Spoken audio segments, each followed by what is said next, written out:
Está bien, así necesita cruzar esto. ¿Qué prefieren? ¿Que use el micrófono o sigue así como está? Prueba el micrófono. Prueba. Aló. Cambio. O micrófono mejor. ¿Mejor? Sí. Mejor. Qué pena porque no ves. Qué pena. Entonces, ¿están todos ahí o llegó alguien que no estaba por la mañana? ¿Alguien todavía está en la piscina? Sí, ya salieron. ¿Quién no está ahí? ¿Quién no está acá? Levanta mano. Que falta.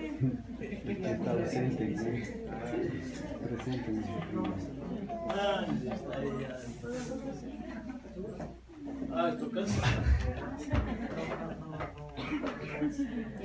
Necesitan desde.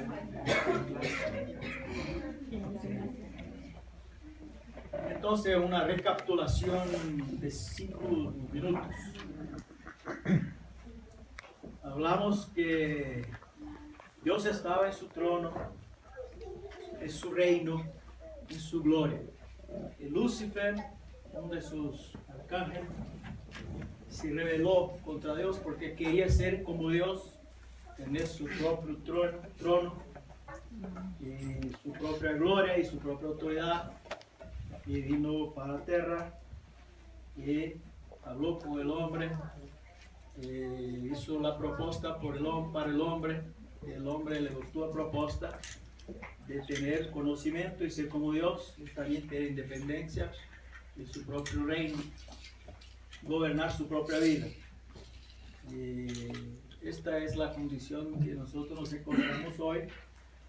Hay un foco de rebelión en la tierra. Y Dios ha prometido terminar con esto.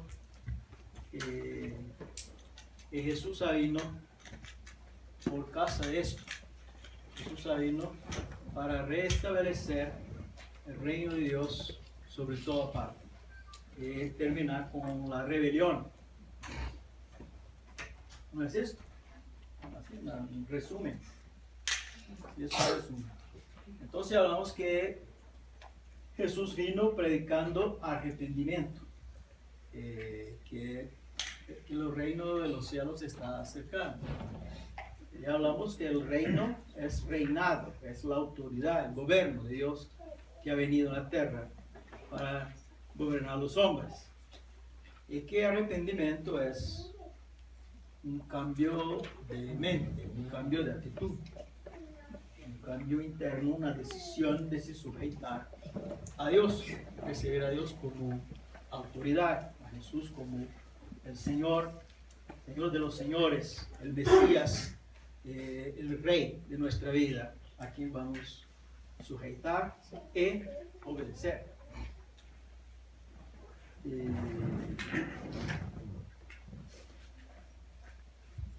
Y quería leer algunos textos más sobre arrepentimiento, porque Juan Bautista habló de arrepentimiento, que todos tenían que arrepentirse. Jesús habló de arrepentimiento, que todos tenían que arrepentirse.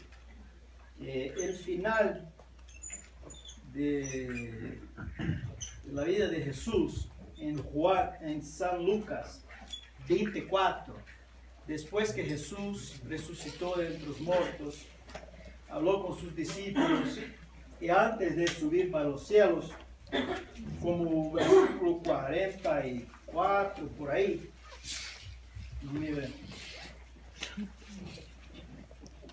sí, 44 hasta 47, César. Y les dijo: estas son las palabras que os hablé, estando aún con vosotros, que era necesario que se cumpliese todo lo que está escrito de mí en la ley de Moisés, en los profetas y en los salmos.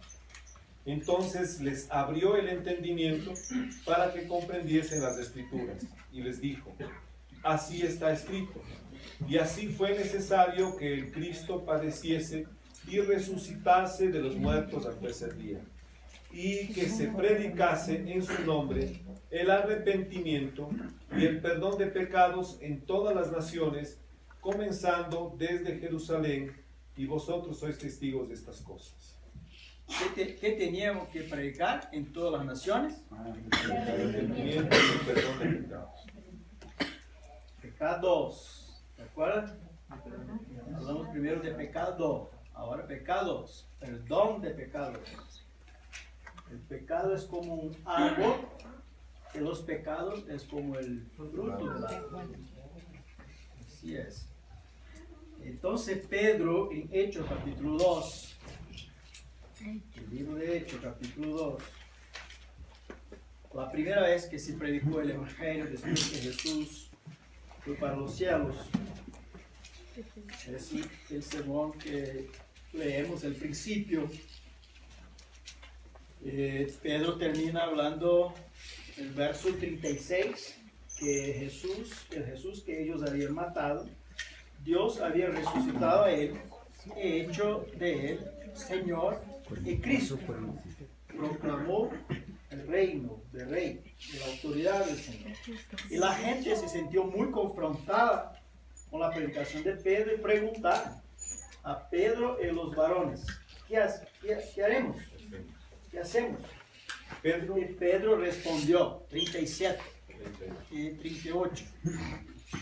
Pedro les dijo: arrepentíos y bautícese cada uno de vosotros en el nombre de Jesucristo para perdón de los pecados, y recibiréis el don del Espíritu Santo. Sí, entonces Juan Bautista predicó arrepentimiento, Jesús predicó arrepentimiento. Jesús habló que debería ser predicado arrepentimiento y perdón a los pecados a todas las naciones, empezando ¿dónde? En Jerusalén. Y ahí tenemos Pedro predicando arrepentimiento y perdón de los pecados en Jerusalén. Sí, cumpliendo a palabra de Jesús y predicando que Jesús había dicho. Por ejemplo, Hechos 17:30. Ahí vemos a Pablo.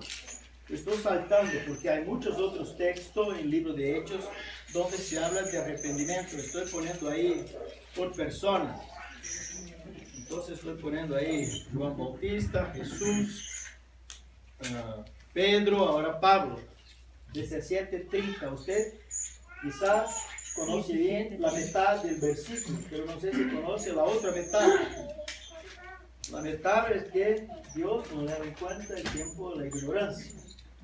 Pero Dios, habiendo pasado por alto los tiempos de esta ignorancia, ahora manda a todos los hombres en todo lugar que se arrepientan. ¿Sí? Dios no lleva en cuenta el tiempo de ignorancia, que usted no sabía, pero ahora sabe, entonces se arrepiente, ¿no? Todo el hombre en toda parte que se arrepiente. Entonces ahí está Pablo predicando arrepentimiento. Y para terminar arrepentimiento, vamos a 2 Pedro 3. Está 2 Pedro.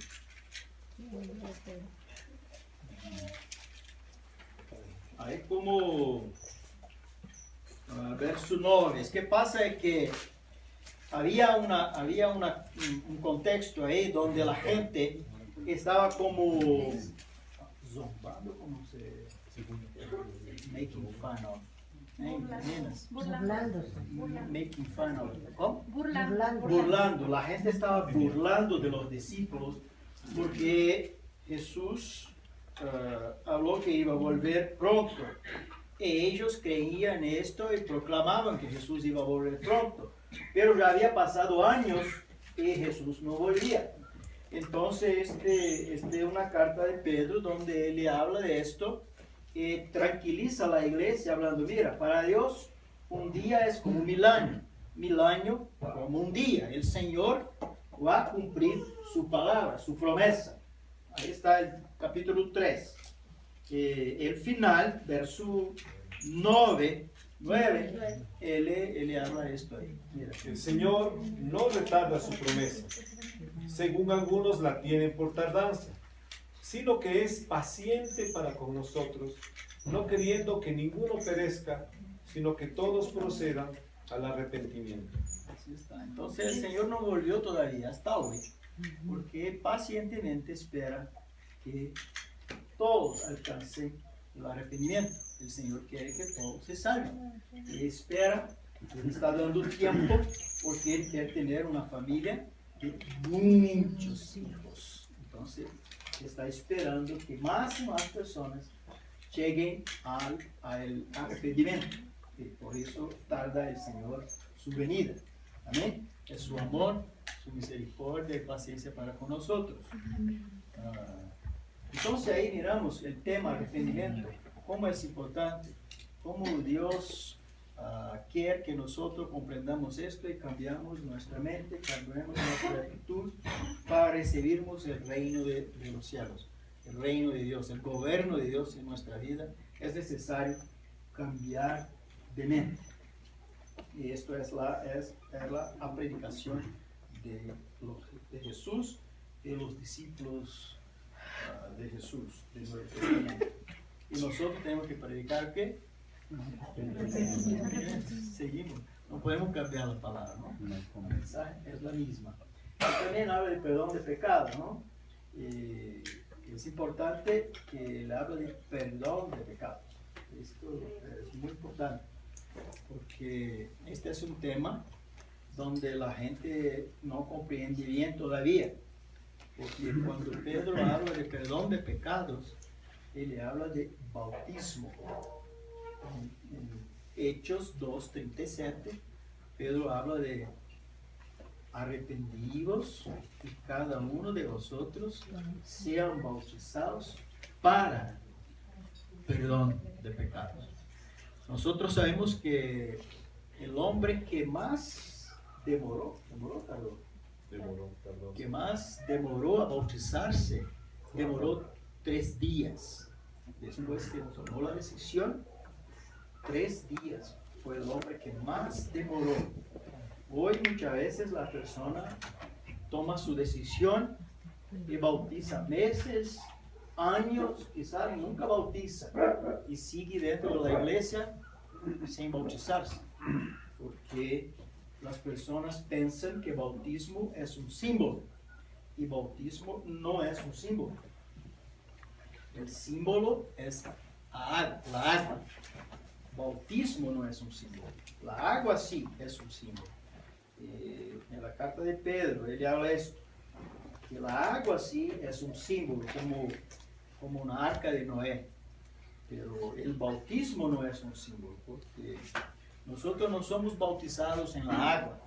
Nosotros somos bautizados con agua, pero somos bautizados en Cristo.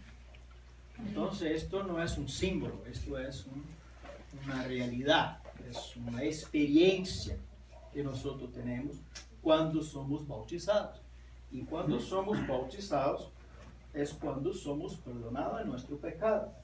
Todo el pasado se queda ahí en la cruz, porque bautismo significa muerte. Y una vez muerto, estamos libres de todo nuestro pasado. Y esta es nuestra fe. Somos bautizados en Cristo en su muerte. Y no somos bautizados en la agua como un símbolo. Por eso Pedro habla, bautízase para perdón de pecados. Cuando Pablo fue bautizado por Ananías, un discípulo que Dios envió para hablar con Pablo después de su conversión, él demoró 3 días para bautizarse porque estaba a camino de Damasco. Era un soldado y estaba con su ejército persiguiendo a los cristianos. Y ahí una luz le apareció para él, él quedó ciego y se convirtió al Señor ahí. El Señor habló que tenía que entrar a la ciudad, una calle llamada derecha, donde iba alguien a hablar con él.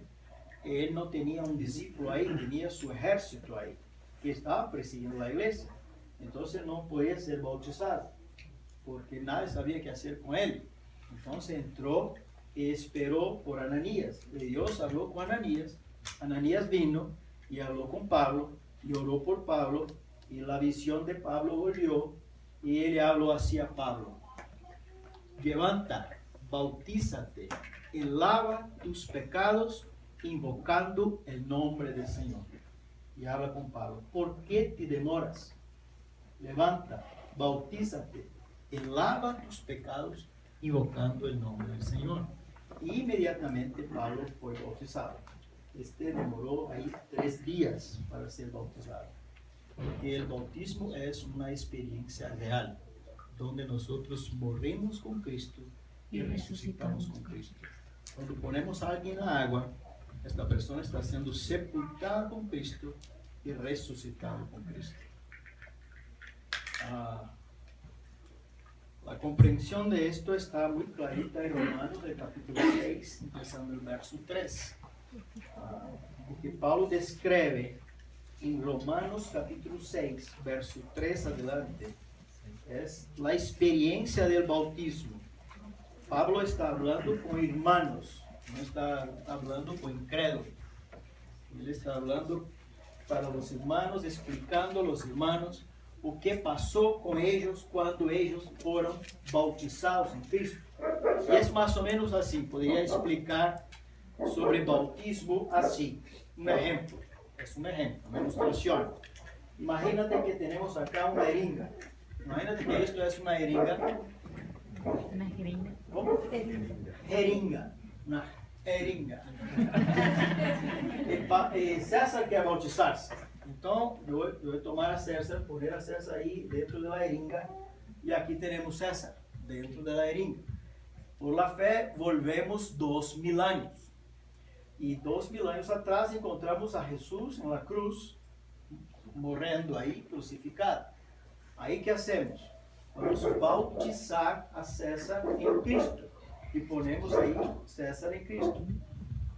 E César foi posto em Cristo. Está agora dentro de Cristo, revestido de Cristo.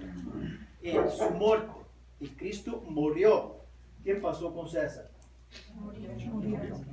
Cristo foi sepultado. O que passou com César? Foi sepultado com ele.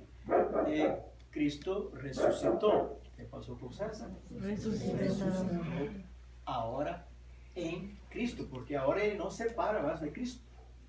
A palavra habla que os que se unem ao Senhor são um só espírito com ele. Quando unimos a nossas esposas, nos tornamos uma só carne com ele, hasta que a muerte separe. Pero quando nos unimos a Cristo, nos tornamos um só espírito com ele. E não é muerte que separe esto por toda a eternidade. Amém? Então, isso é o que passa no bautismo. Quizás poderia ler aí, de verso 3 hasta aí. ¿O no sabéis que todos los que hemos sido bautizados en Cristo Jesús, hemos sido bautizados en su muerte? Porque somos sepultados juntamente con Él para muerte por el bautismo, a fin de que como Cristo resucitó de los muertos por la gloria del Padre, así también nosotros andemos en vida nueva. Porque si fuimos plantados juntamente con Él en la semejanza de su muerte, así también lo seremos en la de su resurrección. Sabiendo esto, que nuestro cuerpo viejo, de nuestro viejo hombre fue crucificado juntamente con Él, para que el cuerpo del pecado sea destruido, a fin de que no sirvamos más al pecado. Porque el que ha muerto ha sido justificado del pecado. Y si morimos con Cristo, creemos que también viviremos con Él, sabiendo que Cristo, habiendo resucitado de los muertos, ya no muere, la muerte no se enseñorea más de Él. Porque en cuanto murió al pecado, murió una vez por todas, mas en cuanto vive, para Dios vive. Así también vosotros, consideraos muertos al pecado pero vivos para Dios en Cristo Jesús, Señor nuestro. No reine pues el pecado en vuestro cuerpo mortal, de modo que le obedezcáis en sus concupiscencias. Sí, este verso está conectado con todo lo que estamos hablando. No reine, por tanto, el pecado en vuestro cuerpo mortal. ¿Qué más? De modo que lo obedezcáis en sus concupiscencias. ¿Te acuerdas que hablamos que el pecado habita en nosotros y es más fuerte que nosotros? Y estamos bajo de la ley del pecado, de la muerte, y que el pecado reina sobre nosotros. Y aquí Pablo habla, no reine más el pecado. Sí. Ni tampoco presentéis vuestros miembros al pecado como instrumentos de iniquidad, sino presentaos vosotros mismos a Dios como vivos de entre los muertos, y vuestros miembros a Dios como instrumentos de justicia. Porque el pecado no se enseñoreará de vosotros, pues no estáis bajo la ley, sino bajo la gracia. Sí, el pecado, no estamos bajo de la ley del pecado cuando somos unidos a Cristo. Pero estamos bajo de la gracia. ¿Te acuerdas de Romanos 8:1 ahí? Leemos acá por la mañana. Ahora pues, ninguna condenación hay para los que están en Cristo Jesús. ¿La condenación es para quién? Para los que Sí, ninguna condenación hay para los que están en Cristo. Entonces, un día nosotros tenemos que ser puestos en Cristo. Un día tenemos que nos unir a Cristo para salirnos de la condenación. Porque si no estamos en Cristo, seguimos bajo la condenación del pecado y de la muerte. Entonces, cuando Pablo habla en capítulo 7, que el pecado está en nuestros miembros, de que miserable hombre que somos, porque nosotros no logramos salir de esto. Y le habla gracias a Dios por Jesucristo. El último versículo del capítulo 7, ¿no? Y ahí el 8, uno igual. Gracias doy a Dios por Jesucristo, Señor nuestro. Así que yo mismo con la mente sirvo a la ley de Dios, mas con la carne a la ley del pecado. Ahora pues, ninguna condenación hay para los que están en Cristo Jesús, los que no andan conforme a la carne, sino conforme al Espíritu. Ahí está. Entonces, por esto Pedro habló, cada uno de nosotros sean bautizados para perdón de pecados. Porque ahí sí queda toda condenación. Por ejemplo, imagínate que yo soy una persona que voy a ser condenado a 30 años en cárcel por algo que cometí. Mañana va a ser mi juzgamento en la corte. Pero hoy muero.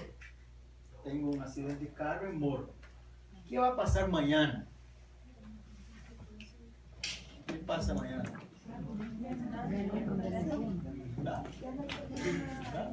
No. Esto habla Pablo acá. Los que están muertos están justificados. Entonces nosotros no vamos a ser condenados porque estamos muertos, porque morremos con Cristo. Hay un evangelio siendo predicado ahí que habla media verdad, la mitad, 50%, que habla así. Estamos salvos porque Jesús murió por nosotros. Esto no es todo. Esto es la mitad. La mitad de la predicación del Evangelio es el anuncio de que Jesús murió por nosotros. ¿Y la otra mitad cuál es?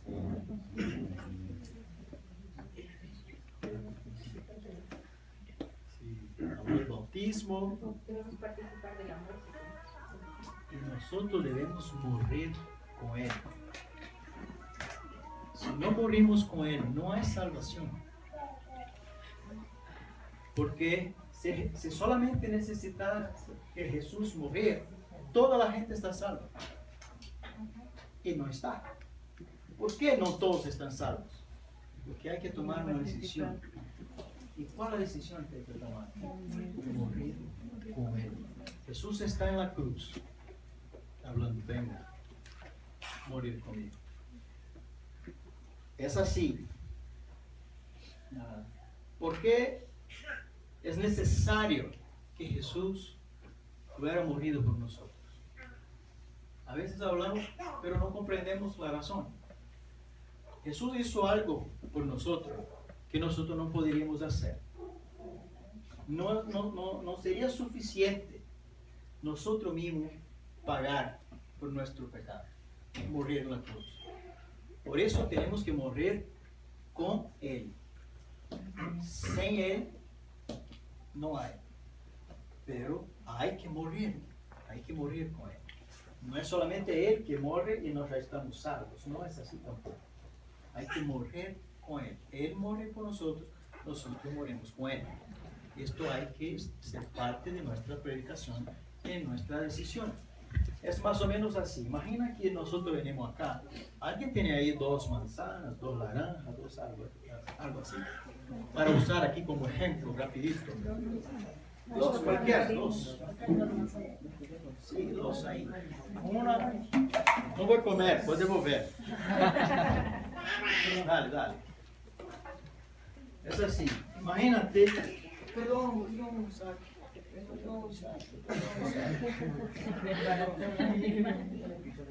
Sí, imagínate que yo vengo acá en casa de Luis y robo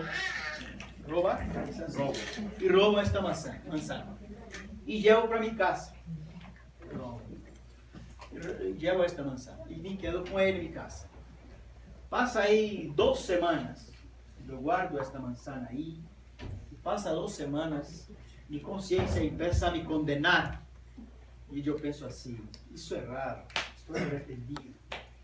Voy a devolver la manzana para él. Vuelvo acá en su casa, y a Luis me perdona. ¿Te acuerdas? 2 semanas atrás vino acá, robé una manzana. Yo quería devolver tu manzana. Y la devuelvo la misma manzana. Está negra, podrida. Y yo hablo, mira, esta manzana, la devuelvo. ¿Es justo esto? No. ¿Y si yo tomo ahí un camión lleno con centenas de manzanas podridas? Sí, voy a dar centenas, millones de manzanas podridas. ¿Es justo esto? No. Es peor, ¿no? Porque va a tener que jugar esto fuera. Entonces, ¿qué pasa? Es que Jesús vino para pagar por nosotros como justicia. ¿Por qué? Porque cuando Adán pecó, Adán se quedó podrido. Romanos 3:12. ¿Puede leer alguien? Todos se extraviaron justamente, se hicieron inútiles. No sé cómo se llama en español. Romanos 3:12. ¿Puede leer? 3:12. Todos se desviaron, a una se han corrompido, no hay quien haga lo bueno, no hay ni siquiera uno. Este corrompido significa la misma palabra usada para una fruta podrida. Está roto, corrompido, podrido. Esto está. Entonces, cuando Adán pecó, él sufrió un cambio. Él no servía más para pagar por su pecado. Si él ofreciera su propia vida para morir por el pecado, para derramar su propia sangre en paga del pecado, no era más justo, porque el hombre que pecó era un hombre justo, santo, perfecto, que era Adán antes del pecado. El Adán después del pecado estaba podrido. Entonces vino a Jesús. Jesús, como el último Adán, era un hombre perfecto, santo, sin pecado, que no estaba podrido. Pero si Jesús pecara, no sería tampoco. Pero él vivió acá y no pecó. Entonces, cuando ofreció su propia vida para pagar por el pecado de Adán, Dios aceptó y fue justo. Por eso Jesús fue hecho nuestra justicia. Él pagó por nuestro pecado. El problema que teníamos con Dios fue resuelto en Jesús. Dios esperaba un hombre para morir por el pecado y quedar un hombre pecó, un hombre murió. Como este hombre no existía, Dios instituyó el sacrificio de los animales, el derramamiento de la sangre de los animales, para esperar su propia providencia, donde venía un hombre que fuera prometido, que iba a pagar por el pecado. Este hombre era el Mesías, este hombre era Jesús. Y Jesús vino y era perfecto como el primer Adán. Entonces cuando Dios miró, tenía ahí una otra manzana, pero una manzana buena e igual a que yo la quité. Entonces Jesús fue la paga de nuestro pecado. Nosotros todos juntos no podríamos pagar porque estamos todos podridos. Entonces Dios aceptó el sacrificio de Jesús y ahora estamos en paz con Dios, pero seguimos podridos. La muerte de Jesús no resolvió nuestro problema, resolvió el problema de Dios. ¿Y ahora qué necesitamos hacer? Necesitamos morir con Él. Entramos en la muerte de Jesús y una vez que unimos con el Espíritu de Jesús, recibimos vida. Y una restauración empieza en nosotros. Por ejemplo, usar el micrófono. Eringa, manzana, ahora árbol. Así es. Nuestro cuerpo fue hecho de la tierra. ¿No es así? La vida de nuestra carne no está en nosotros. ¿Dónde está la vida de nuestra carne? Está en la tierra. Hay que comer lo que viene de la tierra para sobrevivir. Por eso no tenemos vida en la luna, no tenemos vida en Marte, porque la vida no está en nosotros, estamos dependientes de la tierra. ¿No es así? Nuestro espíritu fue criado de Dios. Fuimos criados imagen y semejanza de Dios. Entonces la vida de nuestro espíritu no está en nosotros, está en Dios. Entonces cuando el hombre se rebeló, el hombre se separó de Dios. Muerte significa separación. Entonces la vida está acá y si yo me separo de la vida, luego voy a morir porque no tengo más vida. Lo mismo pasa con el árbol. El árbol está ahí plantado. Si separamos el árbol de la tierra, ¿qué va a pasar? Y empieza ahí a marchitarse. Empieza a marchitarse, muere, ¿no es así? Entonces nosotros estamos así, marchitando. Estamos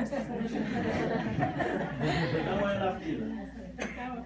Entonces, ¿qué pasa? Es que el árbol tiene un tiempo, si no reconectar con la tierra donde está vida para empezar a recibir vida otra vez, va a morir, ¿no es así? Lo mismo pasó con nosotros. Nosotros fuimos separados de Dios por causa del pecado y perdemos la vida de Dios. Y ahí tenemos el cuerpo porque está en la tierra, está ahí, tenemos nuestra alma, pero el espíritu no está. Necesitamos unir a Dios otra vez. Como el árbol que es plantado otra vez en la tierra, nosotros necesitamos ser plantados de nuevo en Dios para recibirnos el Espíritu de Dios. ¿Dónde está la vida? Nuestra vida espiritual, nuestra vida eterna no está en nosotros. Por eso necesitamos, antes que llegue la muerte, reconectarnos con el Dios. Porque cuando nos unimos a Cristo, nos tornamos uno solo espíritu con Él. Juan capítulo 4, cuando Jesús está hablando con la mujer samaritana, él pregunta dónde se debe adorar, y Jesús habla, Dios es espíritu, e importa que los que lo adoren en espíritu, en verdad. Dios es espíritu. y nosotros fuimos creados imagen y semejanza de Dios, fomos creados de espíritu, recibimos un cuerpo que fue ahí formado en la tierra y sopló en nosotros nuestra alma. Y ahí la alma está la mente, el corazón, el pensamiento, la voluntad, donde cada uno tiene su identificación. Pero el espíritu está muerto. Por causa de esto, acá tiene un psicólogo que sabe que la psicología no cree en Dios, porque la psicología viene de la observación del comportamiento humano por años. Y cuando observamos el comportamiento humano por años, percibimos que hay un cuerpo y hay una alma, pero no percibimos un espíritu. Pero según Tesalonicenses 5, 17, ¿no? 23 habla que debemos mantener nuestro cuerpo, alma y espíritu irreprensible para la venida del Señor. 1 Tesalonicenses 5. 1 Tesalonicenses 5, 23 o 17. Sí, 1 Tesalonicenses 5, 23, lee. Y el mismo Dios de paz os santifique por completo, y todo vuestro ser, espíritu, alma y cuerpo, sea guardado irreprensible para la venida de nuestro Señor Jesucristo. Ahí está, hay que preservar esto. Entonces, si llegamos el día de la muerte y no reconectamos en espíritu con Dios, llegamos ahí de cuerpo y alma, y la muerte va a nos mantener ahí presos, porque no hay vida en nosotros, porque este cuerpo no va a heredar el reino de Dios. Este cuerpo vuelve para la tierra y ahí no tenemos vida espiritual. Para tener vida eterna necesitamos nos unir a Cristo en espíritu. Y cuando esto pasa, cuando nos unimos a Cristo, cuando nos unimos a Cristo, cuando somos bautizados por Él. Y bautizados en su muerte, nos unimos a Él, morimos con Él, somos sepultados con Él y resucitamos con Él. Y recibimos la promesa del Espíritu Santo en nuestra vida. Y cuando recibimos el Espíritu Santo, revivimos. A esta experiencia Jesús llama de, ¿quién sabe? Nacer de nuevo. Nacer de nuevo. Le habla así: quien no naciera de nuevo no puede mirar el reino de Dios. Quien no naciera, Juan capítulo 3. Quien no naciera de nuevo no puede mirar el reino de Dios. Y Nicodemos, que era un entendido, un doctor de la ley, maestro, no comprendió que hablaba Jesús. Y Jesús habla así: quien no nacer de la agua y del Espíritu no puede entrar en el reino de los cielos. Entonces, para entrar hay que nacer de nuevo. Para entrar hay que nacer de la agua y del Espíritu. Está hablando ahí del bautismo en Cristo, que es hecho en la agua como símbolo, y el bautismo del Espíritu Santo. ¿Están conmigo? Está complicado. ¿No? Está clarito. San Lucas 17, 21. Penso. Déjame mirar aquí.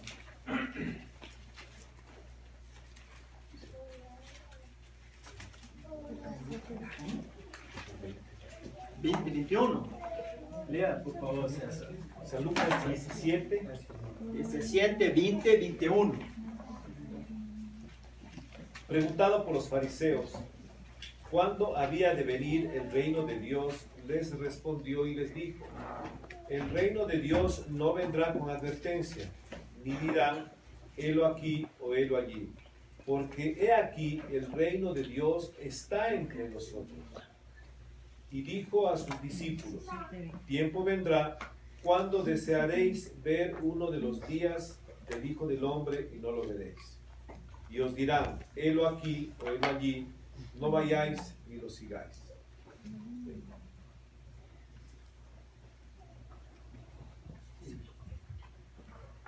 Las personas buscaban un reino con apariencia, con un movimiento, ¿no? Jesús habló, no, el reino no va a venir con apariencia. Usted no va a mirar, el reino está ahí, está allá, no. Porque el reino está entre nosotros. El reino, hay una palabra ahí que pienso que no está buena en español. En inglés y portugués es diferente, que habla dentro. Es como dentro y entre. Está todo. Vosotros.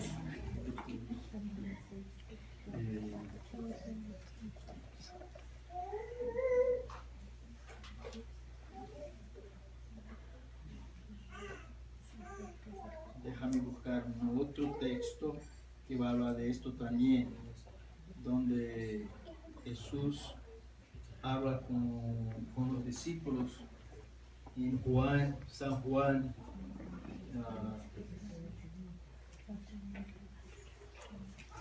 el capítulo 12 de San Juan.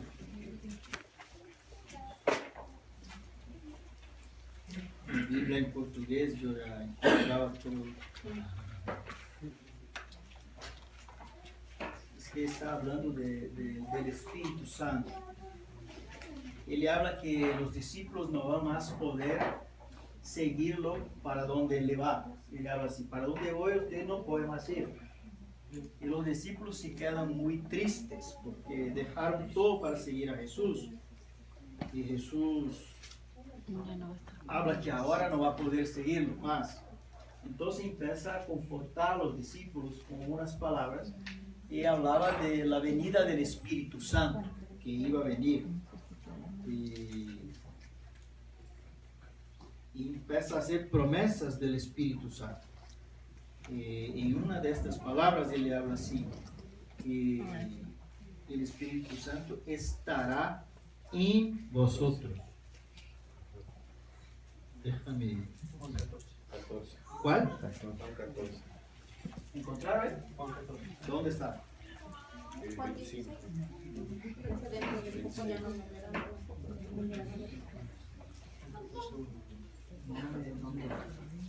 Hay varias promesas del Espíritu desde ahí, pero hay esta específica donde habla que va a estar dentro. Está en nosotros, estará en vosotros. ¿Dónde está esto? ¿Encontró? Bueno, pienso que es antes. 14, 17. Juan. Sí, está en 17. Sí, una ayudadora. Juan 14, 17. El Espíritu de verdad, el cual el mundo no puede recibir, porque no lo ve ni le conoce. Pero vosotros le conocéis, porque mora con vosotros y estará en vosotros. Jesús estaba con ellos todavía. En Lucas 21, él habla que está de entre ellos también el reino, porque Jesús estaba ahí. Jesús estaba con ellos. Pero cuando el Espíritu viniera, iba a estar dentro de ellos. Jesús no estaba dentro de ellos. Jesús estaba con ellos. Pero el Espíritu Santo iba a estar dentro de ellos. Entonces la promesa es esta. Porque por muchos años ellos esperaron esta promesa da parte de Dios. Y cuando vino Jesús, ellos se alegraron mucho con la promesa de la venida del Mesías, pero aguardaban la promesa del Espíritu Santo. Pero se olvidaron de esto, estaban contentos con la presencia de Jesús. Al final Jesús habla con ellos, mira, de ahora para adelante yo voy y usted no puede ir conmigo, no puede más ni seguir. Ellos quedaron tristes y Jesús entonces empieza a hablar del Espíritu Santo. Porque la solución de Dios desde el principio no era Jesús con ellos. Jesús vino como modelo, como ejemplo para morir. Pero el Espíritu Santo no. El Espíritu Santo vino para llevar la iglesia hasta el final. Entonces, los discípulos querían tener Jesús, pero Jesús sabía que no podía quedar. Entonces Jesús habla así, yo tengo que ir, porque si yo no for, el Espíritu no viene. El Espíritu que transforma a la gente. Jesús quedó 3 años y medio con 12 hombres. El final de 3 años y medio de discipulado intenso, uno traicionó a él, vendió por 30 monedas de plata. El otro negó a él 3 veces. El otro no creyó que él había resucitado. Los otros estaban presos en una casa con miedo de la policía. Y así estaban los discípulos de Jesús, el mejor que tenía. Porque Jesús no puede transformar a una persona fuera de él, lo puede transformar dentro. Cuando estos mismos hombres recibieron el Espíritu Santo dentro de ellos, ellos sí fueron transformados. Ellos no tenían más miedo de la policía, ellos ya estaban llenos de fe, de autoridad, de intrepidez, y predicaban a Jesús, y fueron presos, y fueron amenazados, y fueron muertos por su fe, por causa del testimonio de Jesús, porque Jesús está dentro de ellos. Colosenses capítulo 1, verso 26, habla de esto.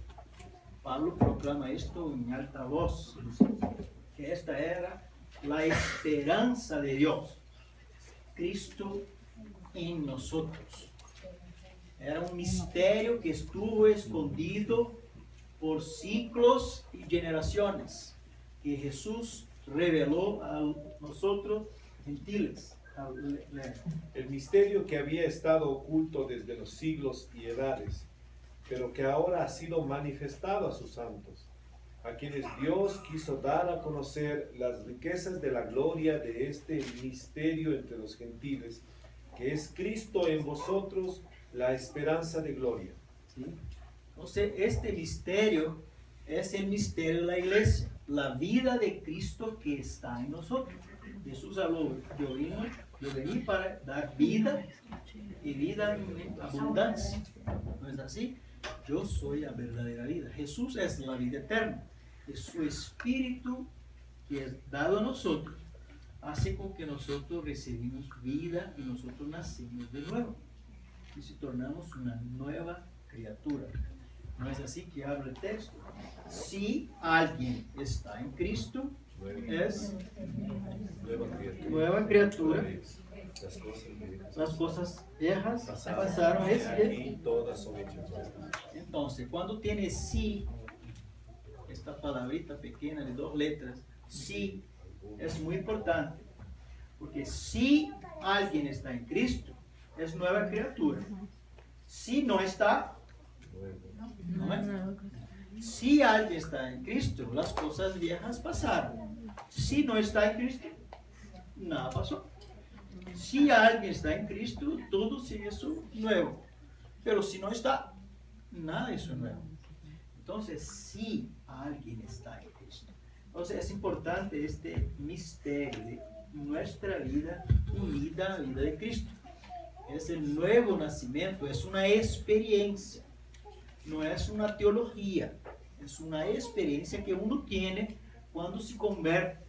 Ele cree, ele cambia de actitud, ele se rende, ele recibe el gobierno de Dios, él necesita ser bautizado en Cristo. Esto es una experiencia que nosotros no podemos producir. Yo puedo predicar, el Espíritu convence a la persona tiene que tomar su decisión, nosotros podemos bautizar, pero dar el Espíritu, só Dios puede hacer. Y cuando Dios envía el Espíritu, esta persona nace de nuevo. Él es transportada del reino de las tinieblas para el reino de la luz, el reino del diablo para el reino de Jesús, de la muerte para vida. Estábamos muertos en nuestros pecados, pero Dios nos dará vida en Jesús. Entonces nacemos de nuevo, recibimos la vida de Cristo en nosotros. Esto es a través del bautismo. Por eso Pedro respondió, cada uno de vosotros arrepentidos y cada uno de vosotros sean bautizados para perdón de pecados y recibiréis el don del Espíritu Santo. Y habla así, la promesa es para nosotros, para nuestros hijos, para los que están lejos, para todos cuantos es nuestro Señor llamado. Que somos nosotros. El Señor llamó a nosotros y recibimos el Espíritu. Y ahí hay una novedad de vida. ¿Están conmigo? Complicado. Nada, no hay duda. Claridad, es importante tener claridad. Comprender nuestra fe, los significados de las cosas, muy importante.